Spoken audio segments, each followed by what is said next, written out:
நண்பர்களே, உலக வரைபடத்தில் ஒரே ஒரு பரபரப்பு தொடங்கிவிட்டது. அதன் எதிரொலி ஓமானில் உள்ள மூடப்பட்ட அறைகளில் இருந்து இந்திய பெருங்கடல் வரை ஒலிக்கிறது. ஒருபுறம் உலகமே ஓமானில் நடக்கும் பேச்சுவார்த்தைகளில் இருந்து ஒருவேளை அமைதி வழி கிடைக்குமோ என்று நினைக்கிறது. மறுபுறம் ரஷ்ய அதிபர் புதின் ஒரு இறுதி முடிவெடுத்து விட்டார். அந்த முடிவு பேச்சுவார்த்தைகளுக்கான அனைத்து கதவுகளையும் மூடிவிட்டது. இன்னும் மேஜையில் பேச்சுகள் நடக்கிறதா என்று தோன்றும் போதே கடலில் ரஷ்யா தனது பயங்கரமான போர்க்கப்பல்களை அனுப்பி இனி பேச்சு நேரம் முடிந்துவிட்டது என்பதை தெளிவாக்கியுள்ளது. அமெரிக்கா தனது மிகப்பெரிய கப்பலை அனுப்பியதற்கு பதிலடியாக ரஷ்யா தனது போர்ப்படத்தை ஈரான் உதவிக்காக அனுப்பியுள்ளது. இது இனி இரு நாடுகளுக்கு இடையிலான போர் அல்ல. உலகின் மிகப்பெரிய சக்திகள் ஒன்றுக்கொன்று எதிரெதிராக நின்று கொண்டுள்ளன. நாம் 3ஆம் உலகப் போரின் தொடக்கத்தை பார்த்து கொண்டிருக்கிறோமா? ஏனென்றால் இனி முடிவு இராஜதந்திரம் மூலமல்ல, ஏவுகணைகள், வெடிமருந்துகள் மூலமே நடக்கப் போகிறது. வாருங்கள், இந்த முழு விஷயத்தையும் எளிய மொழியில் புரிந்து கொள்வோம். ஆனால் வீடியோவில் முன்னேறும் முன், நீங்கள் உண்மையான இந்தியராக இருந்தால் இந்த கடினமான காலத்தில் நமது நாடும் நமது இராணுவமும் ஒவ்வொரு சவாலுக்கும் தயாராக இருக்கிறது என்று நம்பினால் இந்த வீடியோவை இப்போதே லைக் செய்யுங்கள். ஆம், கமெண்ட் பாக்ஸில் ஜெய்ஹிந்த் என்று கண்டிப்பாக எழுதுங்கள். ஜெய்ஹிந்த் என்று சொல்வது நம் அனைவருக்கும் பெருமைக்குரிய விஷயம்.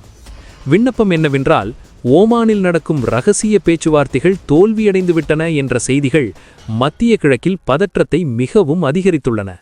அமெரிக்கா ஈரான் முன்வைத்த நிபந்தனைகளை ஈரான் தெளிவாக நிராகரித்துவிட்டது. குறிப்பாக தனது அணு மற்றும் ஏவுகணை திட்டங்களுக்கு சம்பந்தப்பட்டவை. இந்த பதற்றத்துக்கு இடையில் ரஷ்யாவின் நுழைவு விஷயத்தை இன்னும் சிக்கலாக்கியுள்ளது. இப்போது தெளிவாகிவிட்டது என்னவென்றால், திரைக்கு பின்னால் நடக்கும் அமைதி பேச்சுகள் வெறும் நேரத்தை வீணடிப்பதற்கு மட்டுமே. உண்மையான பெரிய போருக்கான தயாரிப்புகள் நடந்து கொண்டிருக்கின்றன. இந்த நெருக்கடியில் மிகப்பெரிய திருப்பம் ரஷ்யா தெளிவாக சொன்னபோது வந்தது. அது இனி மத்தியஸ்தம் அல்லது மத்தியவாதம் செய்யும் மனநிலையில் இல்லை. இதற்கு எதிராக ரஷ்யா தனது கொள்கையை மாற்றி தாக்குதல் முறைக்கு மாறியுள்ளது. காஸ்பியன் கடல், இந்திய பெருங்கடல் வழியாக தனது கடற்படை கப்பல்களை ஈரான் நோக்கி அனுப்பியுள்ளது. ரஷ்ய போர்க்கப்பல் RFS ஸ்டோய்கி அங்கு வந்து சேர்ந்திருப்பது ரஷ்யா தனது நண்பனான ஈரானை அமெரிக்கா மற்றும் மேற்கத்திய நாடுகளின் அழுத்தத்துக்கு முன் தனியாக விடமாட்டேன் என்பதை காட்டுகிறது. ரஷ்யா போர்க்கப்பல்களை அனுப்பியது அமெரிக்காவின் ஆப்ரஹாம் லிங்கன் விமானம் தாங்கி கப்பலுக்கு பதிலடியாக பார்க்கப்படுகிறது. இந்த அடி பிராந்தியத்தில் சக்தி சமநிலையை பாதுகாப்பதற்காக எடுக்கப்பட்டுள்ளது. புதினின் செய்தி மிகவும் தெளிவானது. ஈரான் மீது யாராவது தாக்குதல் நடத்தினால் தாக்குதல் செய்பவர்கள் வெறும் ஈரானிய இராணுவத்தை மட்டுமல்ல, ரஷ்ய கடற்படையின் சக்தியையும் எதிர்கொள்ள வேண்டியிருக்கும். இது கடந்த சில ஆண்டுகளில் பார்த்த மிக தீவிரமான கடற்படை சந்திப்பு.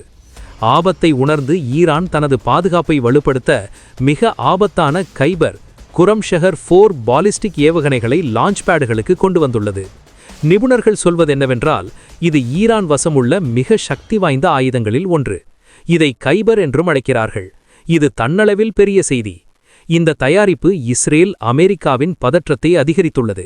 ஏனென்றால் இந்த ஏவுகணை மிக குறுகிய நேரத்தில் பெரும் அழிவை ஏற்படுத்தும். எளிதாக புரிந்து கொள்ளுங்கள். கைபர் ஒரு நடுத்தர தூர ஏவுகணை. அதன் ரேஞ்ச் 2000 கிலோமீட்டருக்கு மேல். அதாவது இஸ்ரேல் முழு நாடும், மத்திய கிழக்கில் உள்ள அமெரிக்க இராணுவத்தின் அனைத்து பெரிய தளங்களும் இதன் எல்லைக்கு வரும்.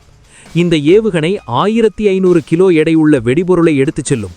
அது எந்த வலுவான பங்கரையோ அல்லது இராணுவ தளத்தையோ மண்ணோடு மண்ணாக இந்த ஏவுகணையின் மிகப்பெரிய சிறப்பு அதன் வேகம் மற்றும் என்ஜின். இது லிக்விட் எரிபொருளில் இயங்குகிறது என்றாலும் அதன் என்ஜின் மிகவும் நவீனமானது என்பதால் மிக வேகமாக லான்ச் செய்ய முடியும். வானத்திலிருந்து பூமியை நோக்கி வரும்போது அதன் வேகம் ஒளி வேகத்தை விட 12 மடங்கு அதிகம், அதாவது மாக் 12. தற்போது உள்ள எந்த ஏர் டிஃபென்ஸ் சிஸ்டத்தாலும் இவ்வளவு வேகமான ஏவுகணையை தடுப்பது கிட்டத்தட்ட சாத்தியமற்றது. மறுபுறம் ஈரான் தயாரிப்புகளுக்கு பதிலடியாக அமெரிக்காவும் தனது இராணுவத்தை வலுப்படுத்த தொடங்கியுள்ளது. ரிப்போர்ட்டுகளின்படி அமெரிக்க விமானப்படை தனது அதிநவீன F-15E ஃபைட்டர் ஜெட்களை ஜோர்டான் ஏர்பேஸில் தயார்படுத்தியுள்ளது. ஜோர்டான் இந்த போரில் மிக முக்கியமான இடம். ஏனென்றால் ஈரான் எந்த ஏவுகணையை விடுவித்தாலும் அல்லது தாக்குதல் நடத்தினாலும் அதன் பாதை ஜோர்டானுக்கு மேலாகவே செல்லும். அமெரிக்காவின் முயற்சி எதிரியை அவனது வீட்டு வாசலிலேயே தடுப்பதாகும். இந்த முழு போரிலும் ஜோர்டான் மிகவும் கடினமான நிலையில் சிக்கியுள்ளது. ஒருபுறம் தனது நாட்டின் பாதுகாப்பு கவலை, மறுபுறம் பெரிய சக்திகளின் அழுத்தம் அதை ஒரு பக்கம் தேர்வு செய்ய வற்புறுத்துகிறது. ஆனால் ஜோர்டான் அதிகாரப்பூர்வமாக தனது நிலத்தை பயன்படுத்த அனுமதிக்காது என்று கூறியுள்ளது. இருப்பினும் சாட்டிலைட் படங்கள் அங்கு அமெரிக்க இராணுவம் கூடுகிறது என்பதை காட்டுகின்றன. இது போர் விரிவாக்கத்திற்கான அறிகுறி.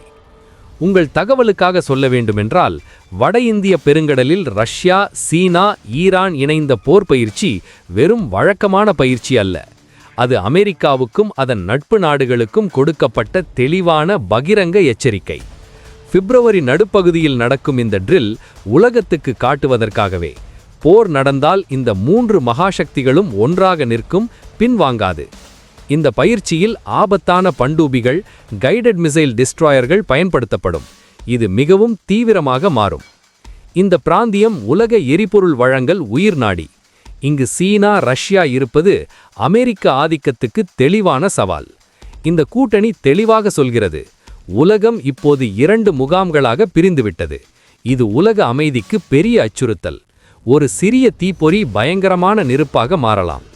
இந்த முழு சர்ச்சையிலும் மிகவும் பயங்கரமான ஆபத்தான அம்சம் ஹார்முஸ் ஜலசந்தி. இதை உலக எண்ணெய் வழங்கலின் தொண்டை என்று அழைக்கிறார்கள். போர் தீப்பொறி எழுந்தால், ஈரான் பதிலடியாக இந்த வழியை தடுத்தால், இரவுக்குள் கச்சா எண்ணெய் விலை வானத்தை தொடும். அதன் நேரடி தாக்கம் எங்கள் பாக்கெட்டில் விழும். பெட்ரோல், டீசல், எரிவாயு எல்லாம் மிகவும் விலை உயரும். பணவீக்கம் கட்டுக்கடங்காமல் போகலாம். உலக பொருளாதாரம் முழங்காலில் விழலாம். சீனா, ரஷ்யா இந்த பிராந்தியத்தில் சுறுசுறுப்பாக இருப்பது தெளிவாக்குகிறது. அவர்கள் இந்த எரிபொருள் முக்கிய வழியில் கட்டுப்பாட்டை விரும்புகிறார்கள். அதன் மூலம் மேற்கத்திய நாடுகளின் பொருளாதாரத்துக்கு காயம் ஏற்படுத்தி தங்களது நிபந்தனைகளின் அடிப்படையில் உலகை நடத்த விரும்புகிறார்கள். இது வெறும் போர் அல்ல, பொருளாதார சுனாமிக்கான அழைப்பும் கூட. இந்தியாவின் கண்ணோட்டத்தில் பார்த்தால் இந்த நிலைமை மிகவும் தீவிரமான, கவலையளிப்பது. ஏனென்றால் நமது லட்சக்கணக்கான பொதுமக்கள் வளைகுடா நாடுகளில் வேலை செய்கிறார்கள். நமது எரிபொருள் தேவைகள் இந்த வழியேயே நிறைவேறுகின்றன. இந்திய பெருங்கடலில் அதிகரிக்கும் இந்த பதற்றம் இந்திய பாதுகாப்பு வணிகத்தை நேரடியாக பாதிக்கும். இந்திய கடற்படை தனது கண்காணிப்பை பல மடங்கு அதிகரிக்க வேண்டும். நமது வணிக கப்பல்களை பாதுகாப்பாக நகர்த்த எந்த அசம்பாவிதமும் நடக்காமல் பார்க்க வேண்டும். இந்தியாவுக்கு இது பெரிய ராஜதந்திர சோதனை. நமது எண்ணெய் வளங்களை பாதுகாக்க வேண்டும், நமது பொதுமக்களின் பாதுகாப்பையும் உறுதி செய்ய வேண்டும். போர் விரிவடைந்தால் இந்திய பொருளாதாரத்துக்கு வேகத்தில் பிரேக் போடப்படலாம். அதனால் இந்தியா முழு சக்தியுடன் அமைதி அழைப்பு விடுத்துக்கொண்டே தனது எல்லைகளின் பாதுகாப்பை சுண்ணாம்பாக, அதாவது சாக் சௌபந்தாக செய்து கொண்டிருக்கிறது. கடைசியாக பூமியில் உள்ள நிலைமைகள் இருண்டு அலறுகின்றன. இனி பேச்சு வழி கிட்டத்தட்ட மூடப்பட்டுவிட்டது. வெடிமருந்து குவியல் எப்போது வேண்டுமானாலும் வெடிக்கலாம். ரஷ்யா, சீனாவின் பகிரங்க ஆதரவு ஈரானை அவ்வளவு பலப்படுத்தியுள்ளது. அது அமெரிக்க சூப்பர் பவர் அந்தஸ்தை ஏற்றுக்கொள்ள தயாராக இல்லை.